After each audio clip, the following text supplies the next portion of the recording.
প্রিয় দর্শক, এই খরগোশগুলোর দিকে তাকিয়ে আমার সেই খরগোশ আর কচ্ছপের গল্পের কথা মনে পড়লো। দর্শক, আপনাদেরও নিশ্চয়ই মনে আছে খরগোশ আর কচ্ছপের সেই দৌড় প্রতিযোগিতার কথা।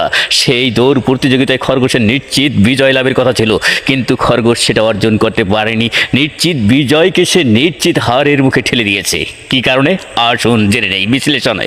খরগোশ যখন তার লক্ষ্য উদ্দেশ্য টার্গেট ভুলে গিয়ে মেতে উঠে ভোগ বিলাসে আরামাইসে, এমনকি দৌড়ের মধ্যবর্তী স্থানে গাছের তলায় বিশ্রাম নেয়, এক সময় ঘুমিয়ে পড়ে। তারপর ঘুম ভেঙে গেলে তার যখন মনে হয় সে আছে দৌড় প্রতিযোগিতায়, তখন সে আবার দৌড়াতে থাকে। দৌড়ে গিয়ে সেই জায়গায় পৌঁছে দেখে ইতিমধ্যেই মেডেল কচ্ছপের গলায় ঝুলছে। প্রিয় দর্শক, আপনাদের জানা এই গল্পটা পুনরায় শোনাচ্ছি এই কারণেই যে আমাদের 5ই আগস্ট পরবর্তী নতুন স্বাধীন বাংলাদেশে দুইটি দল ছিল, একটি বিএনপি, অপরটি জামাতে ইসলামী।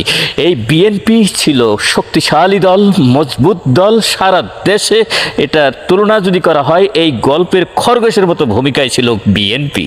কিন্তু এরা এদের লক্ষ্য উদ্দেশ্য টার্গেট ভুলে গিয়ে যখনই ভোগ বিলাস আর আরামাইশে মেতে ওঠে, সারা দেশে টেন্ডারবাজি, দখলবাজি, এই জাতীয় নানা রকম কর্মকাণ্ডে যখন মেতে ওঠে, তখনই এদেশের মানুষ অনেকটা এদের থেকে মুখ ঘুরিয়ে নিয়েছে। অপরদিকে জামাতে ইসলামী তুলনামূলকভাবে ছোট দল হওয়ার পরেও এরা এদের লক্ষ্য উদ্দেশ্য ভুলে না গিয়ে যখন ঠিকভাবে কাজ করে, তখন এদের উপর নজর পড়ে এদেশের সাধারণ মানুষের। প্রিয় দর্শক, এখন অপেক্ষার পালা সেই 12ই ফেব্রুয়ারির, যেদিন মেডেল ঝুলবে কার গলাতে। প্রিয় দর্শক, অবশ্যই আপনার মতামত লিখে জানাবেন কমেন্টে। আর এতক্ষণ সাথে থাকার জন্য ধন্যবাদ সবাইকে।